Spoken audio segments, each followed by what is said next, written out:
Dans ce tutoriel, je partage avec toi une astuce CSS qui va te permettre de construire par exemple le mode nuit dans ton application ou tout simplement d'appliquer de façon conditionnelle une valeur à une propriété CSS. Dans ce cas, on va l'appliquer par exemple au changement de la taille de l'écran ou alors simplement au bouton où nous voulons changer les couleurs en fonction du contexte donné. Salut à toi et bienvenue dans cette nouvelle vidéo. Si tu es nouveau sur cette chaîne, n'hésite pas à t'abonner et à activer toutes les notifications pour ne rater aucune astuce chaque semaine autour du monde de la programmation web et mobile. Nous avons eu à voir dans une vidéo précédente comment est-ce qu'on peut se servir des variables CSS pour améliorer notre code. Maintenant, je vais vous montrer comment on peut l'utiliser dans un autre contexte. Dans ce cas, je vais choisir par exemple de changer la couleur de notre background en fonction de la taille de notre écran. Pour cela, je vais prendre notre body et je vais dire qu'à cela, il faut ajouter un background color. Et ce background color, au lieu de donner une couleur directement, on va donner une variable CSS qu'on va appeler par exemple media small pour dire pour les petits. Et là, je vais dire qu'on va appliquer une couleur de notre choix, par exemple dans ce cas le dark cyan ou alors un bleu un peu nuit. Et la différence, c'est que cette fois, je vais mettre une deuxième variable juste après. Et là, je vais dire, au lieu de media small, je vais mettre ici media big plutôt. Et là, je vais dire, donner une autre couleur qui est white maintenant. Comment est-ce que cela va fonctionner? Je vais dire que, en utilisant les media query en CSS pour définir la taille de mon écran, je vais dire que si la taille minimale de mon écran est de 750 pixels par exemple, dans ce cas, je vais rendre la variable MediaBig obsolète. Comment est-ce que cela fonctionne? Avec root tout simplement. Et à l'intérieur, je vais dire que cette variable MediaBig là va devenir en quelque sorte vide. Je peux laisser la déclaration tout simplement vide ici. Ça fait que lorsque je vais calculer la taille de mon écran jusqu'à atteindre 750 pixels, vous allez voir qu'automatiquement, mon background va devenir vert et dans le cas contraire, il va devenir blanc. Mais pour cela, on peut le spécifier de façon extra et il dit que si le média, par exemple, a un max width ici de 750 pixels, alors dans ce cas, je vais déclarer cette variable-là à nouveau dans root et il dit que le media small est vide.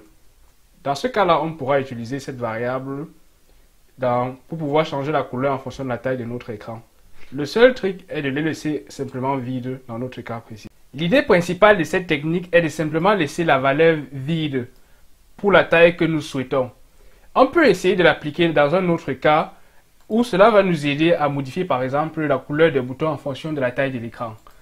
Imaginez que vous avez deux boutons dans votre HTML. On va prendre deux boutons ainsi. Et là, on va simplement écrire bouton à l'intérieur. Tout simplement. Et on va attribuer une classe CSS qu'on va appeler BTN. On peut dupliquer le bouton pour avoir deux boutons, l'un après l'autre. Et ainsi, on peut dire, maintenant que dans notre body, on va essayer de centrer cela pour avoir le tout au milieu de notre écran en appliquant tout simplement un display flex. Un display flex et là, on va aligner les éléments avec align items center. On va prendre un justify content center également. Et maintenant, on va dire qu'on va donner une hauteur qui sera égale à 100 VH et on va annuler toutes les marges et également tous les padding, tous les espaces intérieurs, mettant cela à 0. Maintenant que nous avons nos deux boutons, on peut styler nos deux boutons rapidement avec de simples styles en appliquant ici BTN. Et à l'intérieur de ce BTN, on va annuler les bordures par défaut de notre bouton d'abord. Ensuite, on va annuler les marges, ou du moins créer un espace entre les deux boutons en donnant une marge de 0 pixels en haut et en bas, et de 10 pixels par exemple à droite et à gauche. Cela nous donne l'espace des deux côtés. Maintenant, ce qu'on peut faire, c'est de donner juste un padding à notre bouton pour pouvoir avoir un peu d'espace. En haut, on va mettre 20 pixels, en bas également, et à gauche et à droite, on mettra 40 pixels. Donnons à cela un border radius pour améliorer un peu les bordures de notre bouton. Donnons 5 pixels par exemple. Et on va donner un font size pour donner la taille de notre texte à 25 pixels. Et on peut donner un font weight pour donner un peu plus de de profondeur à notre texte à 700, par exemple. Maintenant, ce qu'on peut faire, c'est qu'on peut modifier les couleurs et le background. Commençons d'abord par le background. Et là, on va dire que le background color sera une variable comme tout à l'heure. Et on va dire que la première variable, on peut appeler ça primary par exemple. Et on va dire que cette première variable-là va prendre la couleur blanche comme background. Et on va mettre une seconde variable qu'on va appeler secondary dans ce cas-ci. Et on va dire que cela sera le dark cyan pour maintenir les couleurs que nous avons jusqu'à présent. Bien sûr, vous pouvez choisir d'autres couleurs. Maintenant, si on passe à la couleur, on veut dire que pendant que le background sera blanc, la couleur va être dark cyan. C'est pourquoi on va mettre une autre variable ici.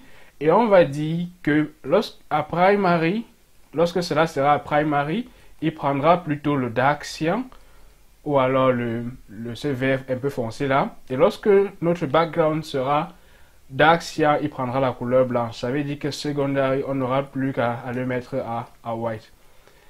Maintenant, ce qu'il nous faut faire, c'est de faire fonctionner ces deux variables-là qu'on a choisies. Ce qu'on va faire, c'est de revenir dans notre min 8750 pixels et on va dire que là-bas, notre secondary va être rendu à vide, tout simplement. Et en bas, dans le max 8 à 750 pixels, on peut dire que notre primary peut être rendu à vide. Ainsi, on peut avoir notre couleur de bouton. Nos boutons seront ainsi avec le dark cyan et la couleur blanche. Et si on redimensionne, ils vont passer à blanc avec la couleur verte ou alors dark cyan comme étant la couleur des boutons. C'est une technique qu'on peut employer pour pouvoir modifier nos différentes variables en CSS dans différents projets. La même technique peut être employée dans différents contextes en fonction de vos préférences. Vous pouvez l'utiliser également pour implémenter par exemple le mode nuit dans votre application. Si on veut l'utiliser simplement sur nos boutons encore, on peut par exemple le faire fonctionner en fonction des statuts de nos boutons. Par exemple, si on veut dire que cela va agir lorsqu'on va passer la souris sur notre bouton, on peut par exemple dire que si ce n'est pas en mode hover, on peut décider donc d'ajouter une couleur. Par exemple, on peut dire que le secondary sera vide ici. Secondary va être vide dans ce cas-ci. Ça veut dire que dans ce cas-là, si je passe la souris au-dessus, il va remettre les couleurs par défaut qui seront le vert ou alors le dark cyan et la couleur en blanc. La même chose, on peut passer et dire que si on prend le BTN et qu'on le met à hover par exemple, on rend le primary à vide. Dis-moi ce que vous en pensez pour cette technique. Elle peut être très utile pour pouvoir implémenter différents scénarios en CSS. N'hésitez pas à partager en commentaire vos différents scénarios que vous pouvez implémenter avec cela. Forcément, dans les tutoriels suivants, on va pouvoir implémenter plein de choses avec les variables CSS.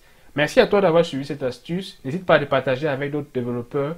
À très bientôt pour une nouvelle astuce.